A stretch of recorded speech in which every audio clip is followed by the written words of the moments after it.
નમસ્કાર, આપ જોઈ રહ્યા છો મંતવ્ય ન્યૂઝ સીધો સંવાદ સાથે હું છું રોનક. આજે ફરી એક એવા મુદ્દાની ચર્ચા કરવી છે જે માત્ર ભારત નહીં પરંતુ વિશ્વ માટે ચર્ચાનો વિષય બન્યો છે અને એ મુદ્દો છે એસીઓ સમિટ. ચાઇનામાં યોજાયેલી આ સમિટમાં ભારતના વડાપ્રધાન સહિત દુનિયાના અનેક શક્તિશાળી દેશોના વડાઓ પણ પહોંચ્યા છે. ખાસ ચાઇનાના રાષ્ટ્રપતિ અને રશિયાના રાષ્ટ્રપતિ સાથે વડાપ્રધાનની જે તસવીરો છે હાલ સામે આવી છે, આ તસવીરો જોઈને કદાચ અમેરિકાના રાષ્ટ્રપતિ ટ્રમ્પની બીપી હાઈ થઈ ગઈ હશે. આ એટલા માટે કહેવું પડે છે કે ટ્રમ્પના ટેરિફને કારણે દુનિયાના અનેક દેશો પર દબાણ વધી રહ્યું છે. આ વચ્ચે ઇન્ડિયા એટલે કે ભારત, ચાઇના અને રશિયા એક સાથે આવ્યા છે અને પોતાની જે શક્તિ છે તે આ તસવીરો દ્વારા બતાવી રહ્યા છે. ખાસ કરીને ભારત અને રશિયા વચ્ચેના જે સંબંધો છે તે આ તસવીરો પરથી સ્પષ્ટ દેખાય છે. અને આ તસવીરો સામે આવી ત્યારથી ચર્ચા એ છે કે અમેરિકા હવે આ દબાણને નહીં સહન કરે, કારણ કે હવે અમેરિકા પર એ દબાણ વધતું જાય છે કે તમામ શક્તિશાળી દેશો છે તે સાથે આવી ગયા છે ને જે અમેરિકા માટે સારી બાબત નથી. જે બાદ અમેરિકામાંથી પણ નિવેદન જાહેર કરવામાં આવ્યું. એવું કહેવામાં આવ્યું કે ભારત અમેરિકાનું મિત્ર છે, ટેરિફ મુદ્દે સમાધાન છે તે ચાલી રહ્યું છે. પરંતુ જે ચાઇનાની એસીઓ સમિટમાંથી તસવીરો સામે આવી છે એ જોઈ અને ભારતીય લોકો સાથે જ હવે તમામ લોકો આ તસવીરોના વખાણ કરે છે. આજે આ જ મુદ્દા પર સીધો સંવાદમાં ચર્ચા કરવી છે.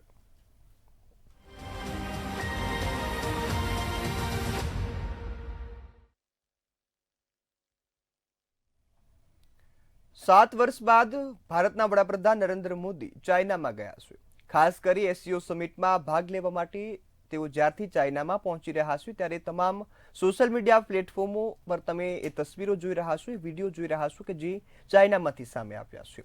આ વચ્ચે આજે સમિટનો બીજો દિવસ છે ને જે ખાસ તસવીરો સામે આવી જેમાં ભારત, રશિયા અને ચાઇનાના વડાઓ એક સાથે જોવા મળ્યા છે.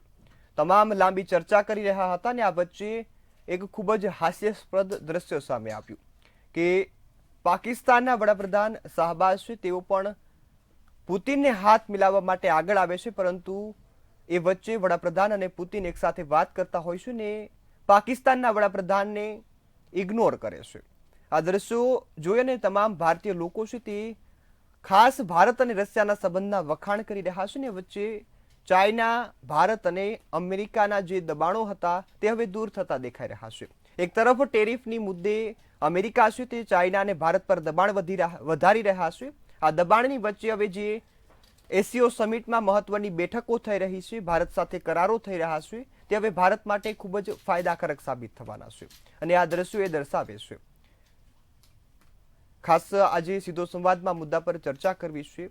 ત્યારે મુદ્દા પર ચર્ચા કરવા માટે આપણી સાથે જોડાયા છે ભાજપના પ્રવક્તા તરીકે ઉર્વિશભાઈ કંથારિયા અને એક વિશ્લેષક તરીકે આપણી સાથે જોડાયા છે મુકેશભાઈ ઓઝા. આપ બંને મહાનુભાવોનું મંતવ્ય ન્યૂઝ પર સ્વાગત છે. ઉર્વિશભાઈ, હું આપની પાસેથી શરૂઆત કરવા માંગીશ.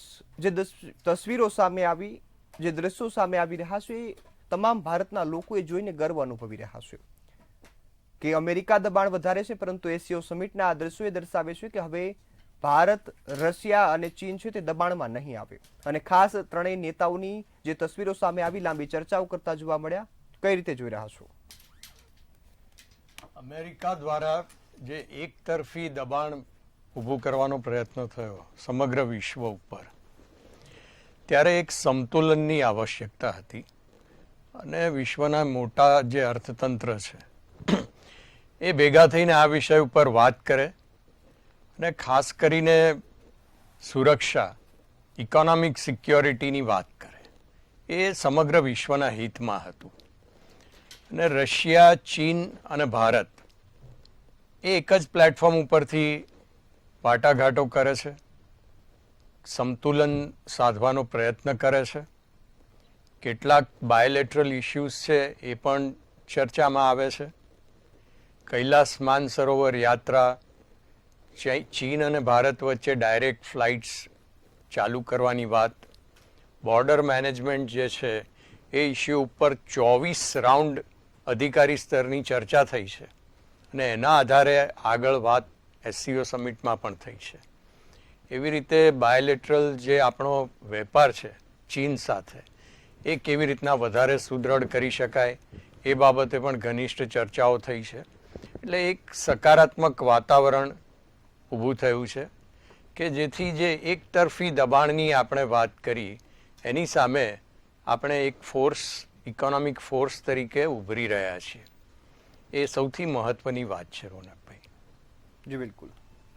આ સાથે જ મુકેશભાઈ, હું આપની પાસે આવવા માંગીશ.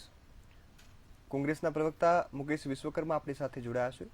મુકેશભાઈ, જે રીતે દ્રશ્યો સામે આવ્યા તેના પરથી લોકોએ ચર્ચા લગાવી રહ્યા છે કે વડાપ્રધાન સાથે જે બંને વિશ્વના નેતાઓ સાથે ઊભા હતા ને દ્રશ્યો જોઈને ટ્રમ્પની બીપી હાઈ થઈ ગઈ હશે. ત્યારે ખાસ કરી ભારતમાં તો તમે જે પ્રકારની સ્થિતિ આજે જોવા મળી છે કે ટેરિફને લીધે વડાપ્રધાને હુંકાર કર્યો કે અમેરિકાના દબાણમાં નહીં આવીએ. મુકેશભાઈ વિશ્વકર્મા, આપ કઈ રીતે જોઈ રહ્યા છો? સૌ પ્રથમ તો હું એવું કહેવા માગું છું કે જે રીતે આપણા પ્રધાનમંત્રી આ આખી કોન્ફરન્સમાં ભાગ લેવા ગયા છે એને હું એ રીતે જોઉં છું કે તમે જે વાત કરી કે ટ્રમ્પનું બીપી હાઈ થઈ જાય, મારી દ્રષ્ટિએ ટ્રમ્પનું બીપી હાઈ થાય કે જિનપિંગનું થાય કે પુતિનનું થાય કે બીજા કોઈ પણનું થાય, એના કરતાં સૌથી વધારે આપણા માટે આપણો દેશ અને આપણા દેશની 140 કરોડની જનતા અને એ જનતા એમાંનો કેટલોક ભાગ દુનિયાના દેશોમાં વસે. આજે એની ચિંતા કરવાની પહેલી જરૂર છે. હું એવું માનું છું કે વિદેશ નીતિની અંદર અને સંબંધોની અંદર ક્યારે પણ આપણે એવી કચાશ નહીં રાખવી જોઈએ કે જેની અંદર આપણા ભારતીયો બીજા દેશમાં જ્યારે વસતા હોય તો એ ભારતીયોને ક્યાંક ને ક્યાંક કેટલાક લોકો તો સ્થાયી પણ થયા હોય, વસવાટ કર્યા હોય, કેટલાક લોકો એજ્યુકેશન અર્થે ગયા હોય, તો એવા લોકો ફિક્સમાં મુકાય એ પોઝિશનનું નિર્માણ નહીં થવું જોઈએ, એવું મારું એક પહેલું કહેવું છે. બીજું કહેવું એવું છે કે જિનપિંગજી જે છે એ આપણે એમને બહુ નજીકથી જોઈ ચૂક્યા છે. સાબરમતી રિવરફ્રન્ટના અંદર ઝૂલા ઝૂલાવ્યા હતા, એ આપણે જોયું છે. અને એ જ જિનપિંગ છે કે પછી ડોકલામનો વિવાદ હોય કે ગલવાન ઘાટીનો હોય, એની અંદર આપણને એ લોકો પછાડવામાં પણ પાછા નથી રહ્યા. અને નો ડાઉટ આપણા બંનેના સૈન્યએ છેલ્લે સમજોતી કરીને પાછા વળ્યા હતા, પણ મૂળ તો લડાઈનો આરંભ તો થયો ને. એટલે પીઠમાં ખંજર મારવાનું કામ ચીને આપણી સાથે ઘણીવાર કર્યું છે. આ તો પહેલી વાર અમેરિકાએ આપણી સામે બાયો ચડાવી છે. અને એમાં પણ રશિયા જે છે તો રશિયા સાથે આપણા સંબંધો હું માનું છું આઝાદી પછીથી અત્યાર સુધી ખૂબ સારા જ રહ્યા છે અને એમાં કંઈ ખોટું નથી. પણ હું એવું કહેવા માગું છું કે જ્યારે આપણે ધારો કે આપણા પ્રધાનમંત્રી અમેરિકા જાય, આપણા પ્રધાનમંત્રી ચીન જાય કે કોઈ પણ દેશમાં જાય, તો આજે આપણા દેશની 140 કરોડની જનતાના એ વડાપ્રધાન છે અને એ ખુરશી જે છે એને માન છે. એટલે એ આપણા વડાપ્રધાન જાય અને એને માન મળવું જોઈએ, એમાં કોઈ શંકાને સ્થાન નથી. એમના નિર્ણયો જે છે એ પણ ભારત દેશની જનતા લક્ષી હોય એવું પણ આપણે માનીએ છીએ. પણ એવું આપણે ચોક્કસ મગજમાં રાખવું જોઈએ કે આપણે અમેરિકાને પણ હળવાશથી નહીં લેવું જોઈએ. એટલા માટે કે જ્યારે યુદ્ધની પરિસ્થિતિ હોય ત્યારે આપણો દુશ્મન દેશ પાકિસ્તાન, જેને આપણે આ પહેલગામનો હુમલો જે થયો અને એ આપણે ભૂલી ના શકીએ, એનું જે ઉદ્ભવ સ્થાન જે પાકિસ્તાન, એ પાકિસ્તાન સાથે જ્યારે આપણે ઓપરેશન સિંદૂર દ્વારા આપણા ભારત દેશના સૈનિકોએ જ્યારે આતંકવાદી અડ્ડાઓનો ખાત્મો કર્યો અને એ વખતે સાહેબ પાકિસ્તાને જે આપણી સામે હથિયાર ઉપયોગ કર્યા ને એ ચીનના હતા એવું સાબિત થયું હતું. અને હું એવું ચોક્કસ માનું છું કે આ ચીન એ યુદ્ધ વખતે પાકિસ્તાન સાથે હતું એવું પણ આપણને જાણવા મળ્યું. તો હું એવું કહું છું કે ચીન વિશ્વાસપાત્ર છે એવું માની શકાય નહીં. બીજી એક વાત એવી છે, મને એવું પણ જાણવા મળ્યું કે જે પાકિસ્તાનના પ્રધાનમંત્રી હતા એમને બીજા વડાપ્રધાને ઇગ્નોર કર્યા અને આપણા વડાપ્રધાન તો ઇગ્નોર કરે જ અને કરવા જોઈએ. પણ સાથે એક વાત એ પણ કહેવા માગું છું કે ભારત પાકિસ્તાનની મેચની જે વાત છે એશિયા કપમાં, તો હું ચોક્કસ માનું છું એની અંદર ભારતે એક નિર્ણય લેવો જોઈએ કે બીજા બધા દેશોને જે અરસ પર રમવું હોય રમે, પણ ભારત પાકિસ્તાન સાથે નહીં રમે. આ એક નિર્ણય લેવો જોઈએ અને એ નિર્ણયને ભલે હું કહું છું દુનિયાના દેશોમાં પ્રધાનમંત્રી જાય છે, વર્ચસ્વ ધરાવે છે એવી વાત છે, તો પછી આવો કઠોર નિર્ણય લેવામાં કંઈ વાંધો નથી. ત્યાં તમે ખેલદિલીની વાતને ખેલની વાત કરો છો અને બીજી બાજુ તમે આવી વાત કરો. આ બંને વસ્તુનો તાર મળતો નથી. ત્રીજી વસ્તુ એવી છે કે ચીન આપણા ઉપર કંઈ મહેરબાન છે એવું તમને લાગે છે? ના. ચીને $120 અબજ વેપાર આપણી સાથે કર્યો છે અને એને ખબર છે કે દુનિયાના દેશોમાં જો સૌથી મોટું કોઈ ખરીદદાર હોય, વેપાર હોય તો એ ભારત દેશ છે. અને જે આપણી આત્મનિર્ભરની વાત છે એની તો તમે ત્યાં નાની મોટી ધજ્જિયા ઉડી જાય છે. એટલા માટે કે એક બાજુ આપણે એવી જાહેરાત કરીએ કે આપણે સ્વદેશી અપનાવીએ, બીજી બાજુ ચીન સાથે આપણો એટલો મોટો વેપાર છે. હું વિશ્વકર્મા છું, મને ખબર છે કે લગભગ નાના કારખાનેદારો અને નાની નાની ફેક્ટરીના માલિકો એમને જે કોઈ મશીનરી બનાવતા હોય એના સ્પેર પાર્ટ્સ એ લોકો ચીનથી મગાવે તો એ હું દાખલો આપું કે 40 રૂપિયામાં આવે અને અહીંયા બનાવે તે 100 રૂપિયામાં પડે. આટલો મોટો ફરક હોય છે. તો એવા સંજોગોમાં ચીન સાથેનો વેપાર વધી જાય અને એ બરાબર છે. એટલે એના કારણે મારું એવું કહેવું છે કે બે ધારી તલવાર કરતાં એક દિશામાં આગળ વધવું એ વધારે યોગ્ય છે. અને પહેલાં અમેરિકા આપણો ઉપયોગ કરતું હતું પેસિફિક માટે અને હવે આજે ચીન ઉપયોગ કરવા માટે આવ્યું છે. પણ અલ્ટિમેટલી આપણે ઓળખવાનું એ છે કે જ્યારે પાકિસ્તાન સાથે આપણી લડાઈ હોય ત્યારે આપણી સામે કોણ ઊભું રહેશે એ મગજમાં જરૂરી વિચારવાનું છે. તો મને લાગે છે કે ભારતનું હિત વધારે દેખાય. જી બિલકુલ. આ સાથે જ મુકેશભાઈ ઓઝા, હું આપની પાસે આવવા માંગીશ. ખાસ વાત કરીએ તો જે તસવીરો સામે આવીને લોકો અનેક વિચારો કરી રહ્યા છે. એક વિશ્લેષક તરીકે આ મુદ્દાને કઈ રીતે જોઈ રહ્યા છો ને ખાસ સામાન્ય જનતાએ આ મુદ્દા પરથી શું શીખ લેવી જોઈએ? આપણે વાત કરવી છે આજની એસસીઓ મીટિંગની કેમિસ્ટ્રી વિશે. અને જે બે દેશ માટે આપણા પ્રધાનમંત્રી ગયા, જાપાન અને પછી ચીન, અને જે ચીનની અંદર જે 75 કલાકની જે મીટિંગ થઈ છે, 75 કલાકનો જે એમનો સમય ચીનની અંદર ગાળ્યા છે ને એની અંદર જે કેમિસ્ટ્રી બની છે એને દુનિયાએ નોંધ્યું છે, અમેરિકાએ નોંધ્યું છે, બીજા વિશ્વના અન્ય દેશોએ નોંધ્યું છે, પાકિસ્તાને તો નોંધ્યું જ છે. પરંતુ જે કેમિસ્ટ્રી બની છે એવું નથી કે ચીનને બી નથી કીધું કે અમેરિકાને પણ નથી કીધું કે રશિયાને પણ નથી કીધું. એમને પ્રધાનમંત્રીશ્રીએ યુદ્ધ ઉપર પણ શાંતિના પક્ષમાં રહીને વાત કરી. ચીનને પણ સીધે સીધું કહી દીધું કે આતંકવાદ ઉપર ડબલ સ્ટાન્ડર્ડમાં ચાલશે નહીં, એની સ્પષ્ટતા પણ જરૂરી છે. અને ટેરિફના જવાબ માટે અમેરિકાને પણ જવાબ આપી દીધો છે. હવે જે ત્રણેય જે ત્રિપુટી છે, એશિયાઈ ત્રિપુટીના જે દર્શન થયા છે આજે આપણે જોઈ રહ્યા છે, એ એશિયાઈ ત્રિપુટી જે છે એ ત્રિપુટીની તાકાત અમેરિકાને ખબર છે કે આ ત્રણ જો ભેગા થઈ જાય તો વિશ્વના 40% આબાદી સાથે જે ઇકોનોમિક્સ જે સ્ટ્રેન્થ છે આ ત્રણ દેશો પાસે છે. આ એક ટોપ 5 માં આવનારામાંથી આ ત્રણ દેશો તો આ જ છે. એટલે હવે તમે વિચાર કરો કે જે પ્રકારની, અને આ તો રાજનીતિક કૂટનૈતિક સંબંધોની વાત છે. એવું નથી હોતું કે લાઈફ ટાઈમ આપણે અમેરિકા સાથે સંબંધો રાખ્યા કે રશિયા સાથે રાખ્યા કે ચાઇના સાથે રાખ્યા. જ્યારે જ્યારે સમયની ડિમાન્ડ આવે છે, જ્યારે જ્યારે દેશ માટે, દેશને પ્રથમ લેવા માટે જ્યારે જે કૂટનીતિનો ઉપયોગ કરવો પડે એ કૂટનીતિનો ઉપયોગ આપણા મોદી સાહેબ કરી રહ્યા છે. એમાં કંઈ જ કહેવું ખોટું નથી. અને મોદી સાહેબ અને પુતિન સાહેબ એક ઓરાસ કાળની અંદર 45 મિનિટ પર્સનલ વાત કરી છે. હવે અમેરિકાને તો તકલીફ છે કે ભાઈ તમે સૈન્ય સામાન પણ રશિયાથી ખરીદો છો, તેલ પણ ખરીદો છો, અને આજે અમેરિકાના ડિપ્લોમેટના સ્ટેટમેન્ટ પણ આવી રહ્યા છે કે તમે ભાઈ ભારત, તમે શા માટે રાહ જોઈ રહ્યા છો, તમે ડ્યુટી ઘટાડવા માટે કોની રાહ જોઈ રહ્યા છો, એવા સ્ટેટમેન્ટ પણ આવી રહ્યા છે. એટલે અમેરિકાને તકલીફ થઈ રહી છે, ચોક્કસ થઈ રહી છે. પણ ભારત પોતાના દેશના અસ્તિત્વ માટે, પોતાની દેશની ઇકોનોમી માટે, અને જે પ્રમાણે વિશ્વની અંદર અત્યારે ભારતનું સ્તર વધ્યું છે, જે સ્થાન વધ્યું છે, અને એ જોતા આપણને એવું લાગે છે કે મોદીનો જે શો થયો છે પાકિસ્તાનમાં નવો રોગ પેદા થયો છે, એના શહેનવાઝના પેટમાં એક નવો રોગ પેદા થયો છે. પાકિસ્તાનથી ભારતને કોઈ તકલીફ નથી, એ પહોંચી શકે એમ છે.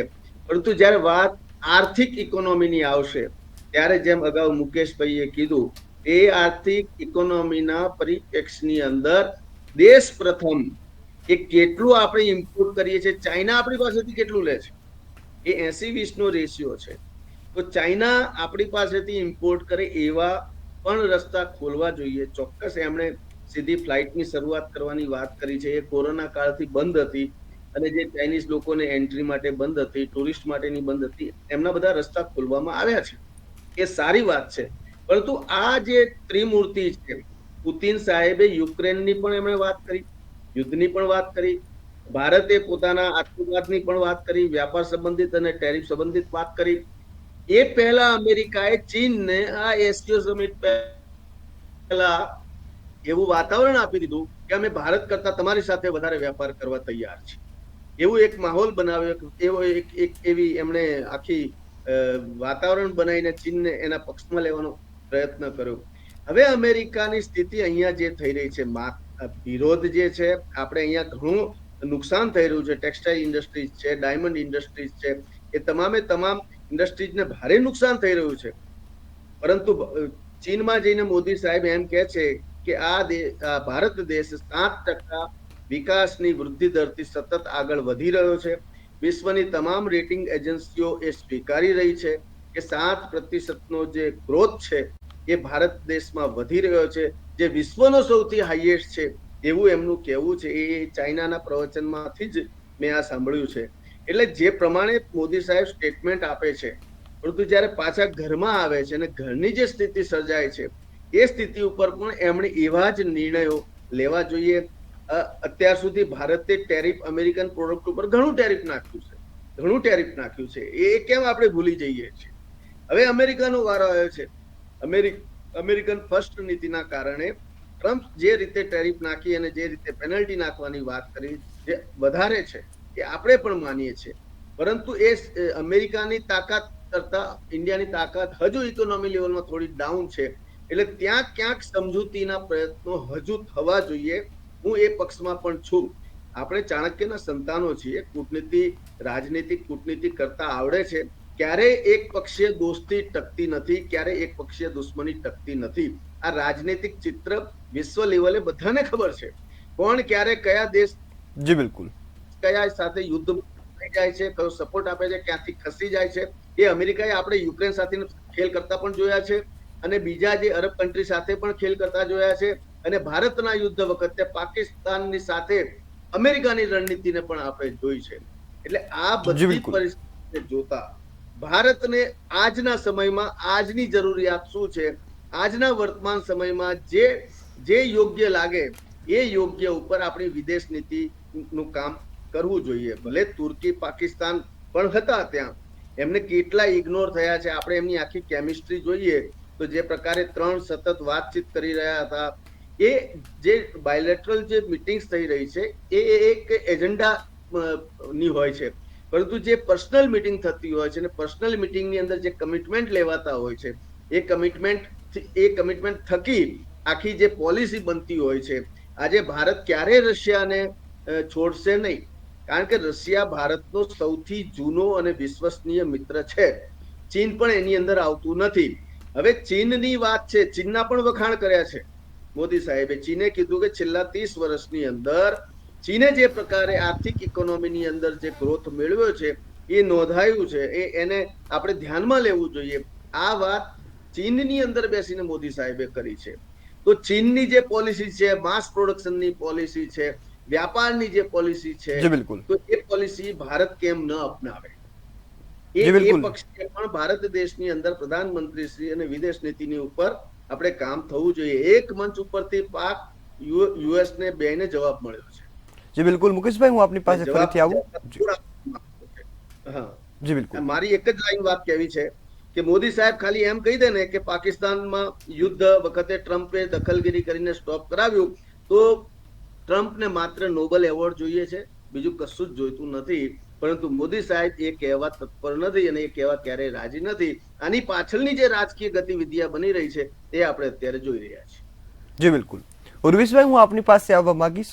અત્યારે ચાઇના ભારતનો મિત્ર છે, પરંતુ એ સમય પણ હતો કે ત્યારે દુશ્મન તરીકે ઉભો હતો. ખાસ લોકો એ ચર્ચા કરી રહ્યા છે કે ચાઇના ગમે તે નિર્ણય લે તેના પર ભરોસો કરવો એ પણ યોગ્ય નથી. કઈ રીતે જોઈ રહ્યા છો? સૌપ્રથમ તો આજની જે મહત્વની જે કડી જે આવી છે એસસીઓ સમિટ બાદ, તો માનનીય વડાપ્રધાન શ્રી મોદીજીએ એક પ્રસ્થાપિત કર્યું છે કે ભારત દેશ એક અજાત શત્રુ દેશ છે. ભારતને કદાચ શત્રુતા હોઈ શકે, પરંતુ એ ખોટી વૃત્તિ કે ખોટી પ્રવૃત્તિ સામે એ શત્રુતા હોઈ શકે. પરંતુ એક રાષ્ટ્ર તરીકે આપણે જે સંસ્કૃતિ આપણે કેળવી છે એના આધારે આપણે એક અજાત શત્રુ છીએ. આપણે અમેરિકા સાથે પણ સંબંધ જાળવ્યા, રશિયા સાથે પણ જાળવ્યા અને ચીન સાથે પણ જાળવ્યા. ને જ્યાં જે કહેવાનું છે, આપણી વાત રજૂઆત કરવાની છે, આપણા હિતની વાત કરવાની છે, એ પણ કરી. ઉદાહરણ તરીકે આજની જે એસસીઓ સમિટમાં જે કન્ક્લુઝિવ વાત થઈ, વડાપ્રધાન શ્રીએ કહ્યું કે 3 પિલર મહત્વના છે. 3 પિલર કયા છે? સિક્યોરિટી, કનેક્ટિવિટી અને ઓપોર્ચ્યુનિટી. સિક્યોરિટી એટલે આતંકવાદની વાત કરી.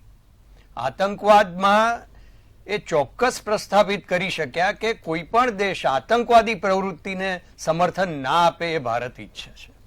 એ ચીન હોય કે રશિયા હોય કે અમેરિકા હોય કે પાકિસ્તાન હોય. આ વાત બહુ ક્લિયરલી એમણે મૂકી છે. અને પહેલગામનો જે હુમલો થયો અને એ પછી જે ભારતે જે એક્શન લીધું એ બરોબર એક્શન હતું અને એ સમગ્ર દુનિયાએ જોયું છે. આપણી સંરક્ષણ તાકાત પણ જોઈ છે. એટલે આજે ભારત સામે જે એગ્રેશન હતું એ હવે થોડુંક નરમ પડવા લાગ્યું છે.